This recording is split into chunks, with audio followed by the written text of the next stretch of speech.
base motives, as also reported in the Gospels of the Bibles, and which can be described as vulgar spiritism.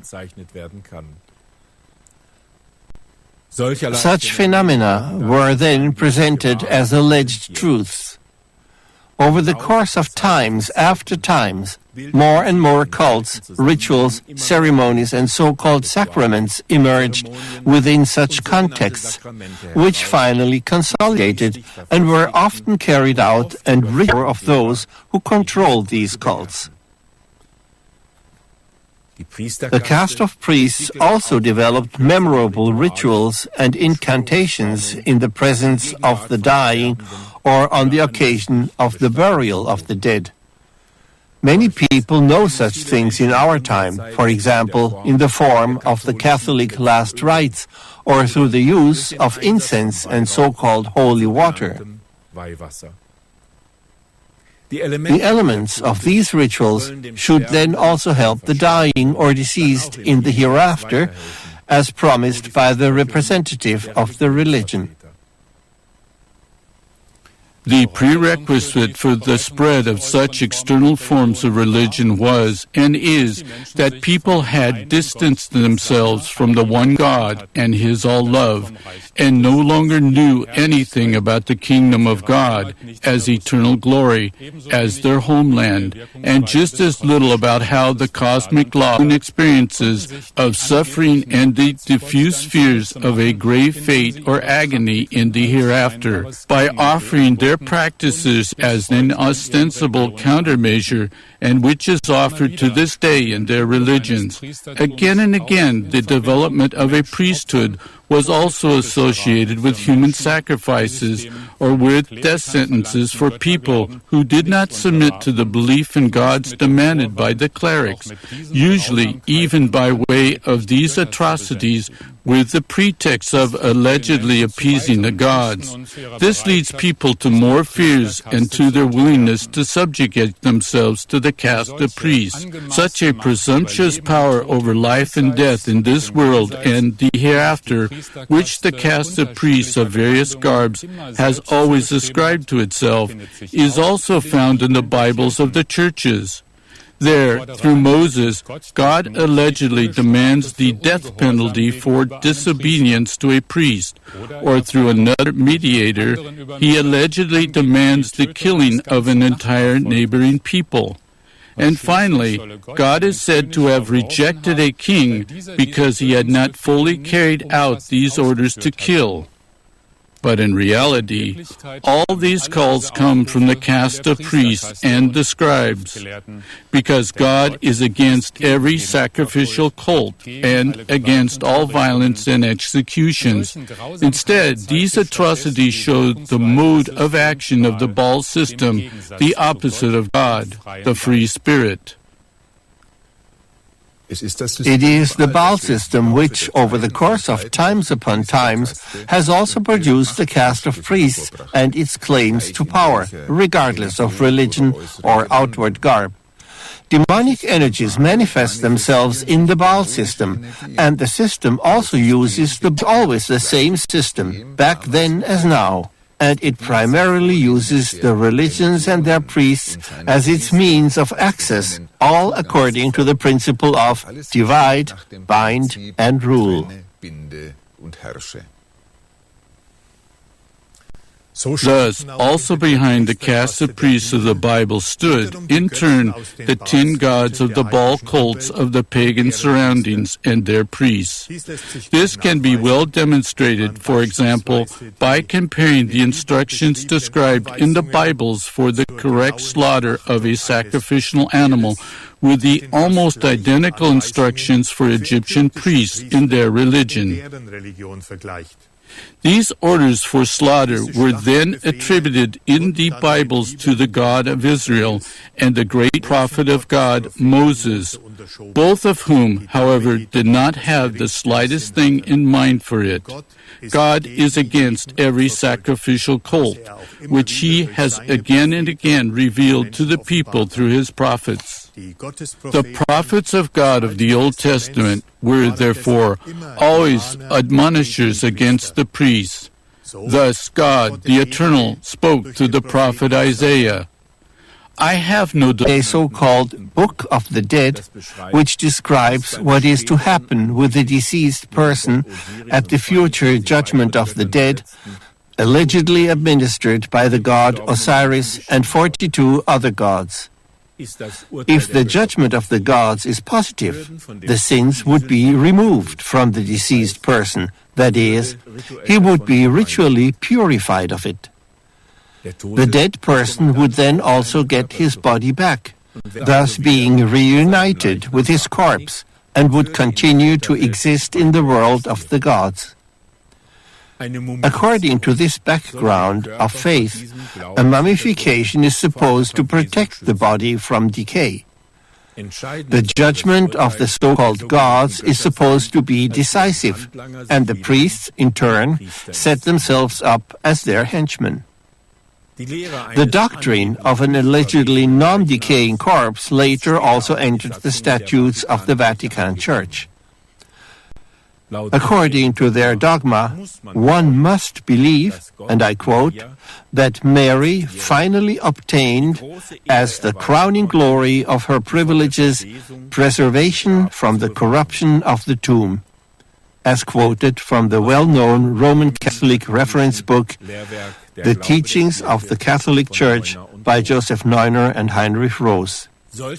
Such claims, in this case about the mother of Jesus of Nazareth, therefore do not come from God, but were borrowed from pagan cults such as the Egyptian cult of the dead.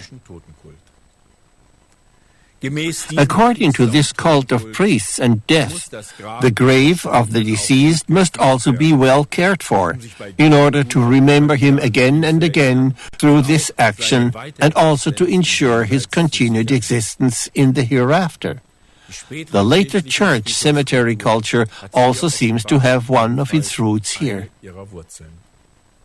The Church also borrowed from pre-Christian pagan cults the alleged division of the hereafter into the opposites of heaven and hell. Let's look again at Egypt.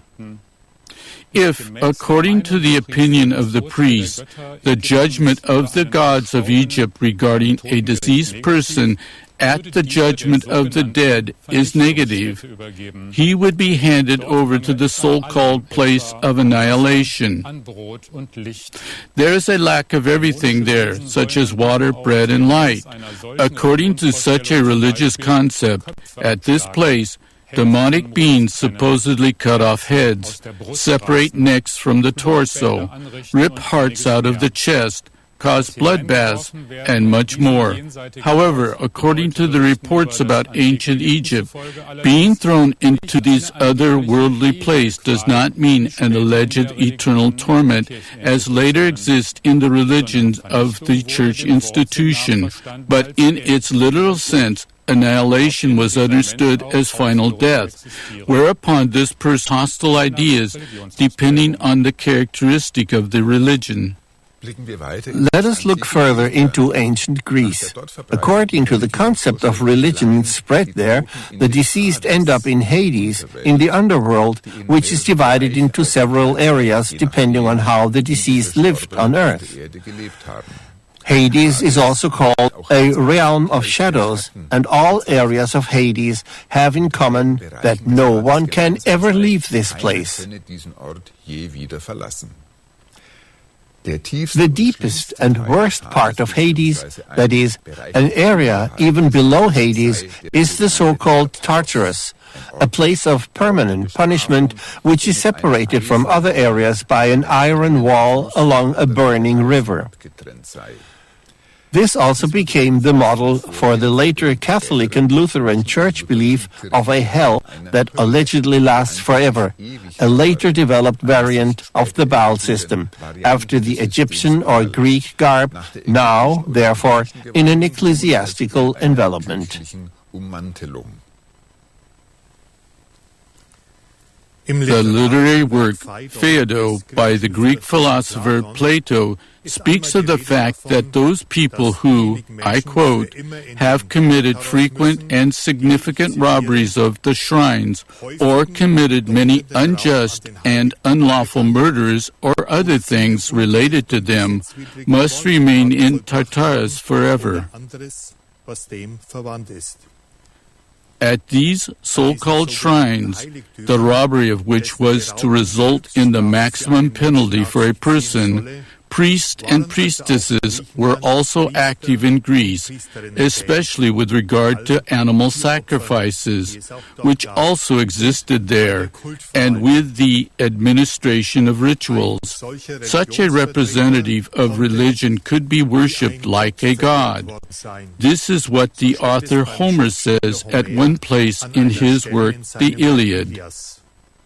Becoming a priest was, in principle, open to all, and the partial election of priests by the political community also limited their claim to power.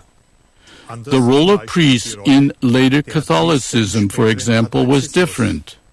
Thus, only studied theologians are ordained priests there, and to this day, a Vatican ordination of a priest in its consequences is considered to be an everlasting so-called sacrament, which, according to Catholic canon law, even gives the priest an alleged character indelibilis, in English, an incorruptible character. This is supposed to be an indestructible way of connecting with God, even if this priest violates all conceivable commandments. This doctrine is an intensification of the theories of belief directed against God, the free spirit, in comparison to ancient Greece, where the priesthood was usually limited in time. The Roman priests, the immediate precursors of the Roman Catholic priesthood, which is still widespread today worldwide, had a belief in the afterlife similar to that in Greece. Common to both the Romans and Greeks in antiquity, for example, is the concept that the river Styx is insurmountable, separating the hereafter from this world. However, there were a few exceptions, both in Greek mythology and among the Romans. For example, if a deceased was cowardly murdered by the Romans, the king and the queen of the underworld were supposed to be able to send him back into life on earth via the river Styx. However, if the Romans allegedly offended the gods, the deceased was sure to go to Tartarus, as it was called in Rome, almost the same word as the Greek Tartaros.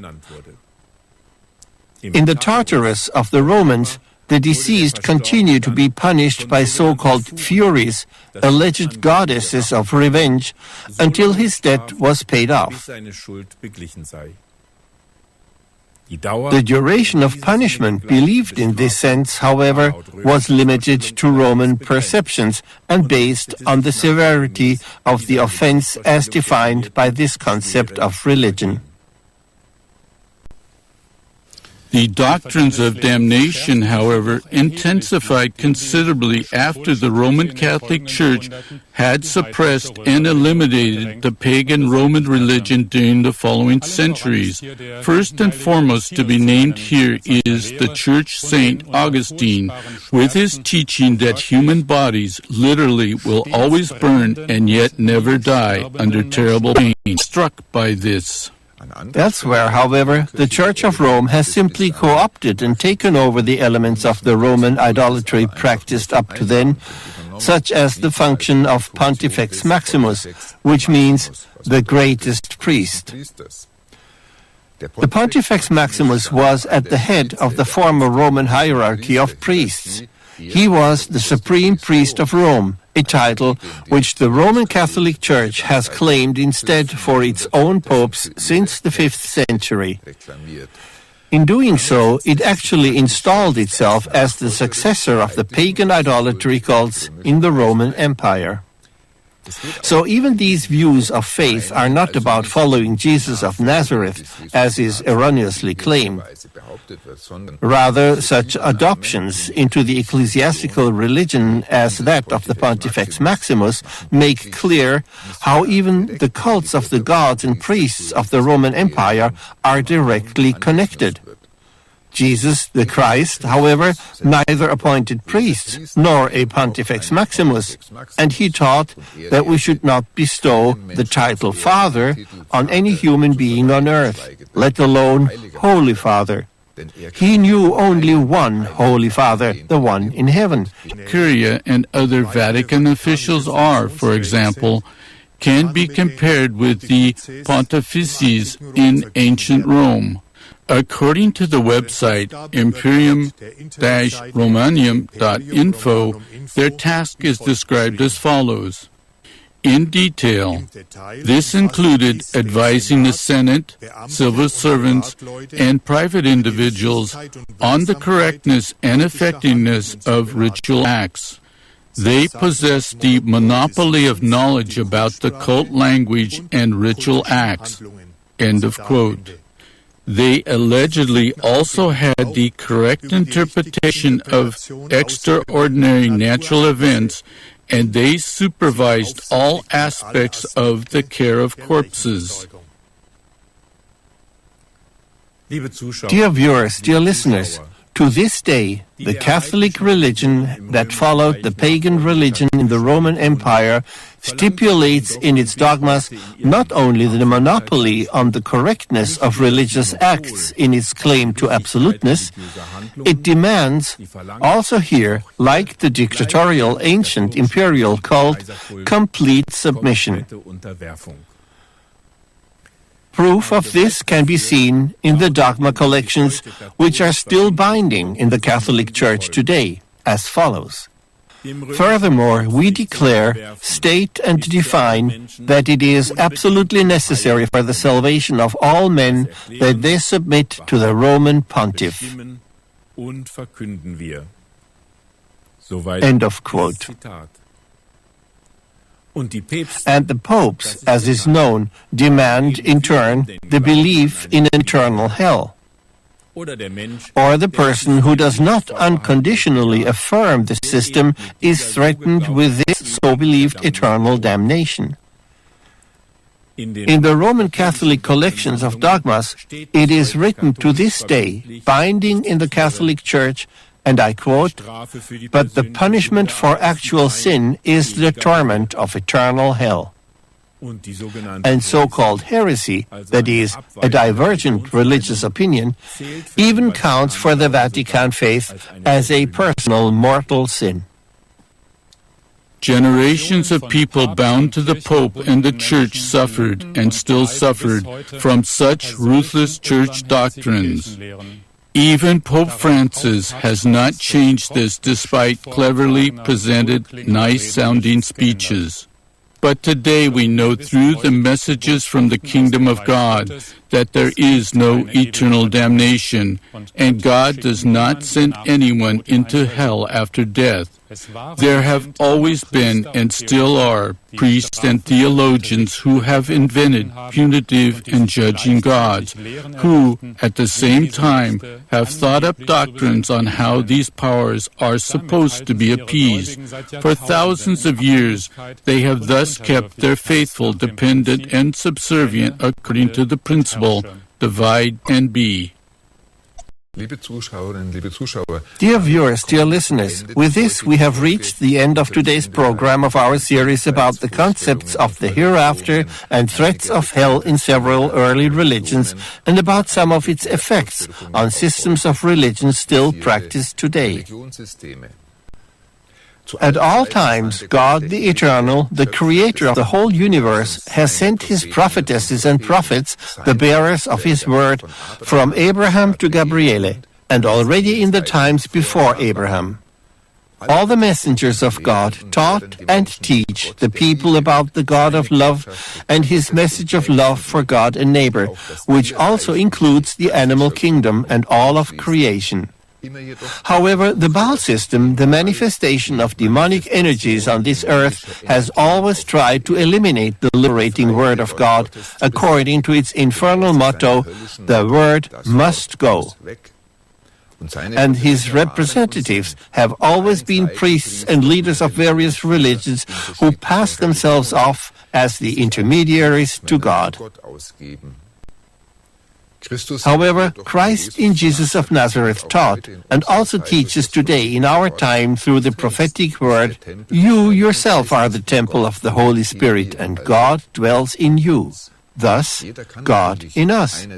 Of course, everyone can follow one of the many religions and denominations and their priests and theologians if he wants this, for everyone has the freedom to do so. However, with God, the Eternal, about whom Christ teaches us, there is no religion. He is the free Spirit, yesterday, today, and at all times. In this spirit, we will be glad to have you join us again for further programs of our series, and we take our leave of you with a warm greetings in God.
Liebe Zuschauerinnen, liebe Zuschauer. Dear viewers, dear listeners, have you ever asked yourself why people in the church celebrate Jesus' horrible death on the cross year after year? Allegedly, the execution of Jesus on the cross was necessary for our redemption. So goes the argument. But who says such a thing? Doch, wer sagt so etwas? Zu diesem Thema habe ich als Theologe einmal nachgeforscht. As a theologian, I've done some research on this subject, and today I'd like to present you several thoughts on it, namely, that pagan ideas of blood sacrifices from Egypt or the Baal cult are behind it. These concepts were transferred by the churches to the terrible death of Jesus, but these concepts have nothing to do with Jesus himself. Diese Vorstellungen aber nichts zu tun.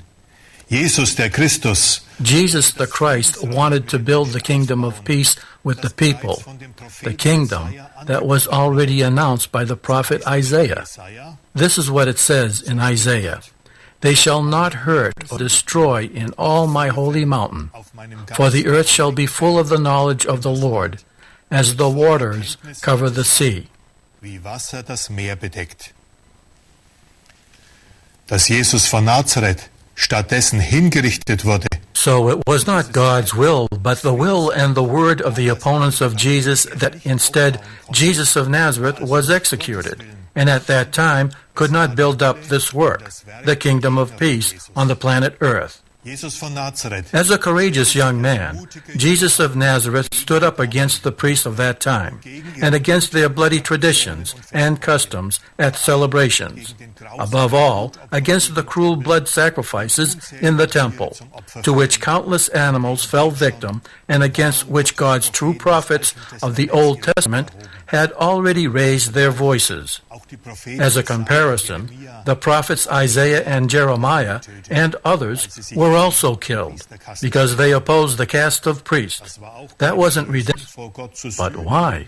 musste sich The Jesus, following is taught in the church institutions. der daran glaube, den To atone the guilt and the sins of the faithful before God, weiterhin Jesus, allegedly, had to let himself be nailed to the cross. Whoever believes in this allegedly will have all guilt taken away from him. Furthermore, it is taught there that in this way Jesus turned God's wrath, the alleged wrath of God, and the eternal punishments of hell from us. But Jesus never spoke of an eternal wrath of God that he allegedly had to atone for through his death by torture. Instead, he enlightened the people about the law of sowing and reaping. And so, each person reaps only that hell that he previously prepared for himself. Thus, he is his own judge.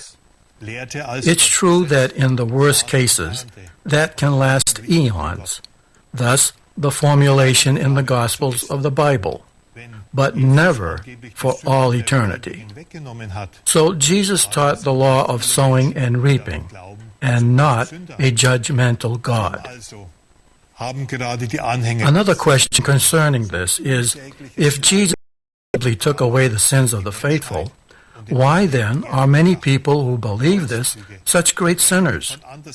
So why have the followers of this religion, in particular, brought such unspeakable suffering, misery, and horror over mankind and the planet Earth? Crusades, burning of dissidents, allegedly just wars, violation of the planet Earth, and much more. According to this religion, should the burden of sin perhaps have been taken away so that the faithful can burden themselves with ever new sins? However, dear viewers, dear listeners, as a theologian, I can clearly say about this, the doctrine of an allegedly representative sacrificial death by Jesus did not come from Jesus himself, but from the ancient cults of idolatry. Here, one always assumed an allegedly wrathful God, whom one could bring round or appease by sacrificing people or animals, as it says in many a passage in the Bible. But who thought up such a concept of God? We can read in the Old Testament of the Bible that, for instance, innocent animals were slaughtered for the god Baal and burned on an altar. And the caste of priests also introduced such customs in Israel. The Egyptologist Stefan Grunert points out parallels between Egypt and the Old Testament. He writes, "The relationships between the ancient Egyptian slaughtering of sacrificial animals and the ritual slaughtering done in later religions can hardly be coincidental." This means that the Old Testament sacrifices, which were carried out by priests, have their model in the Egyptian cult. But through God's prophets of Israel, the Spirit of God called again and again to the people, "I did not speak to your fathers or command them concerning burnt offerings and sacrifices."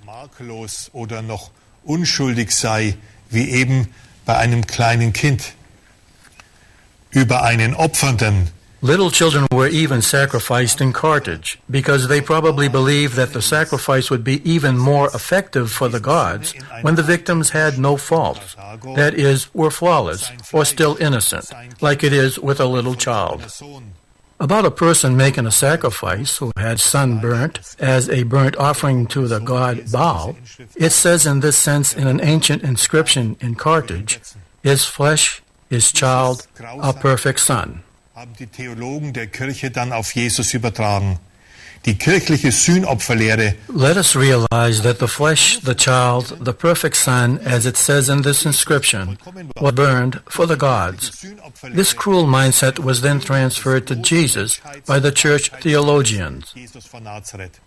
The church doctrines of sin offerings would supposedly function only because this victim too, namely Jesus, was perfect. But the church doctrine of sin offerings is a mockery of mankind's great teacher of wisdom, Jesus of Nazareth, because he brought home to us the loving Father, the Father-Mother God, who wants and needs no external sacrifices. Instead, he desires to grow into the love for God and neighbor, and thus become free and happy again. And the true prophets of God in the Old Testament already taught it exactly this way. I've brought along another example for this from the prophet Micah. He says, "Will the Lord be pleased with thousands of rams, with 10,000s of rivers of oil? Shall I give my firstborn for my transgression, the my body for the sin of my soul? He has told you, O man, what is good, and what does the Lord require of you, but to do justice, and to love kindness, and to walk humbly with your God." So far the prophet Micah. Die ganze Bibel der Kirche ist von diesem Gegensatz durchzogen. The Old Testament prophets of God admonish the people again and again. The sacrificial cult is an abomination to God. It belongs to the cult of the god Baal. And Jesus drove the merchants selling animals for sacrifice out of the temple. The whole Bible of the churches is permeated with this contradiction. On the one hand, the loving God, as Jesus and the prophets brought home to us, and on the other, the God of the caste of priests, who demands animal sacrifices and war. The Church, starting with the letter of the Hebrews of the New Testament, revived the old pagan ideas of a wrathful God and of the sacrificial cult, which the Israelites had once adopted from Egypt. And this concept was changed only to the effect that, instead of former cruel sacrifices of animals or even children, now Christ was the sacrifice. With this, the caste of priests imperceptibly reintroduced the old Baal cult into early Christianity, under the abuse of the name Christ. In the Bible of the churches, this teaching is, as stated in the letter to the Hebrews, the author of which is not even known. In the Brockhaus Encyclopedia, it says regarding the facts of this matter, in the Western world, the letter to the Hebrews was excluded from the canon until the 4th century. That is, it was not included in the Bible of the churches. And it is above all on this doubtful letter that was rejected in early Christianity and that was controversial even in the church that the whole ecclesiastical doctrine of sin offerings was founded. And so Jesus' message of love for God and neighbor and love of enemy was falsified, and the ancient cult of idolatry was again put over it.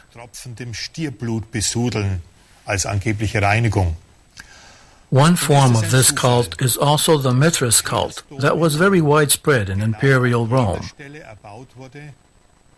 One also speaks of the Mithraic Baal cult. Anyone who wanted to be initiated into this cult let himself be spattered with dripping bull's blood, for instance, as an alleged cleansing. And is it a coincidence that St. Peter's Basilica in Rome was built exactly on that spot which the innocent bulls were stabbed back then, the bull sacrifices of the Mithras cult? Isn't it also a symbol for the fact that on this spot, a variation of the Baal cult is still celebrated, only since then draped with a Christian cloak? At this point, I want to go back to the question, why is Jesus still hanging on the cross in the churches? At his first Mass after being elected Pope in 2013, Pope Francis explained the following about this, and I quote, "My wish is that all of us will have the courage to profess the one glory, Christ crucified." Thus the Pope.